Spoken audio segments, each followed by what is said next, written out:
today is talk about, and I said I would do this week, is I'm going to be doing scripts. Scripts, there's two different types of scripts, okay? And so what we'll do is we'll talk about, there's two scripts we're going to go over. One of the scripts is going to be when you're calling an owner and asking them if they want to get an offer. Right? Remember, we never ask an owner if they want to sell their property, because if you ask an owner if they want to sell their property, they're going to say no, right? So what we want to do instead is we want to ask them if they want an offer, right? So the first script is going to be a call to owner. Owner, do I spell that right? Sorry. For offer. And then the second one is going to be, that we're going to go over today, is when you put the offer in. When you put the offer in, what do you say to the owner to get them to, really think about their, think about the offer that you gave them, all right? And like over the course of the last 6 months or so, because, we have, like internally, we have 10 virtual assistants that do nothing but call owners and talk to owners.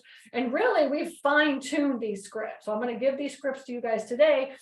And it's just like based on just thousands and thousands of calls, because our VAs from like when we started training our virtual assistants like 6 months ago until now, they've called probably around 5,000 owners each, and we have 10 of them. So we've called 50,000 owners in the last like 6 months. And just talking and of the ones that we get a hold of, really talking to them and really fine-tuning how we present to them in order to get them to want to talk to us. First on the trying to get them for the offer, and then the second one is once the offer is given to them, right? So I don't know what that's called. All right, so we need a good name for these. I don't have any good names for them or anything. But okay, so that's the two scripts that we're going to go over, and I'm going to show you kind of some of the scripts that we've been using to do these and get owners at least to talk to us and to accept our, our offers. Okay. All right, the first thing that I wanted to do too is I wanted to go over the call sheet that we have. So essentially the way that we work, okay, is we cold call owners. All right, we cold call owners. If you're following me, you guys all know that, one of your very first steps is that you're building this list of like storage facility owners, especially if you're going to be in a tertiary market, especially if you're going to be in a market that's that's like, smaller, because like, primary market is easy to get storage facility information, right? Because it's like everywhere, everybody's on Google Maps. All right. And then secondary market, it gets a little bit difficult, right? So some storage facilities are on Google Maps, and some storage facilities are not on Google Maps.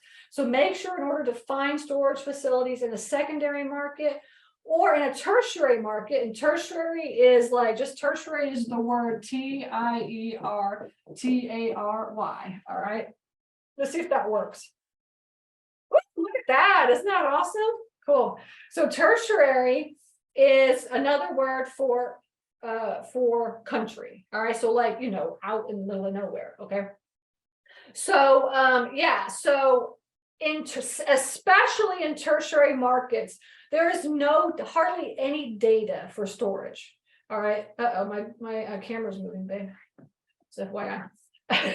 We have like this camera that's supposed to be like an AI camera, and it like moves with you, but then it's like sometimes it like randomly moves. So just bear with us. This is my first time doing this. You'll have to bear with me. But yeah, so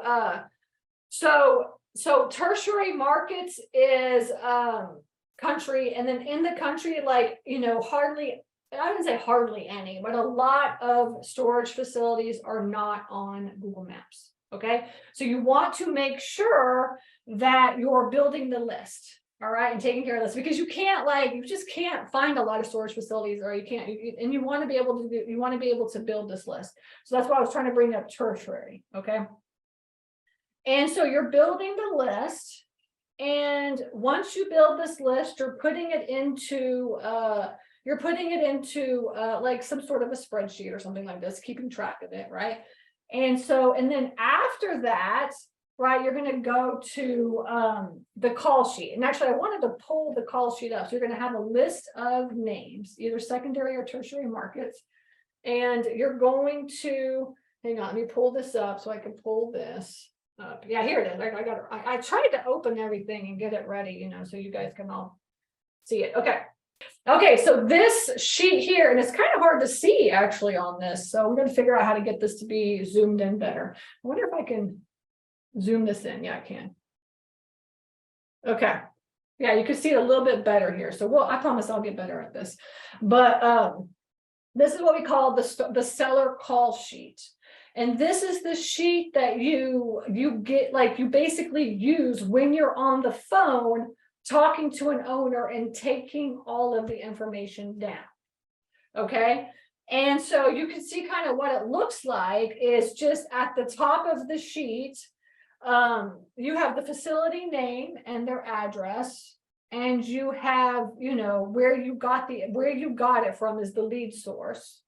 Okay, and then so you could say like Google Maps, or you got it on whatever, you found it on Facebook or whatever. Okay, and then the contact person is the name, you know, it's the person that you talk to. So if you talk to the owner, obviously it's the owner, but if you talk to a manager, it'd be the manager, right? And then the email, right? And we try to get the emails so that we can, you know, contact them via email, right? And then address of the facility, and then the cell phone and the website. So just basic contact information, right? And then let me see if I can get this up. I can't. I wish there was a way to like pop this out, but I can't figure out how to do that yet.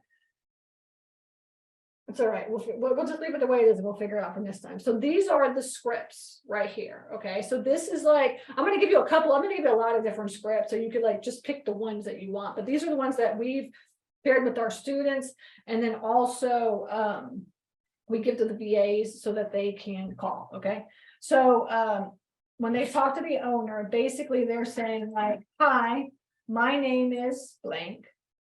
And I'm in the area just calling owners to see if they're interested in getting an offer.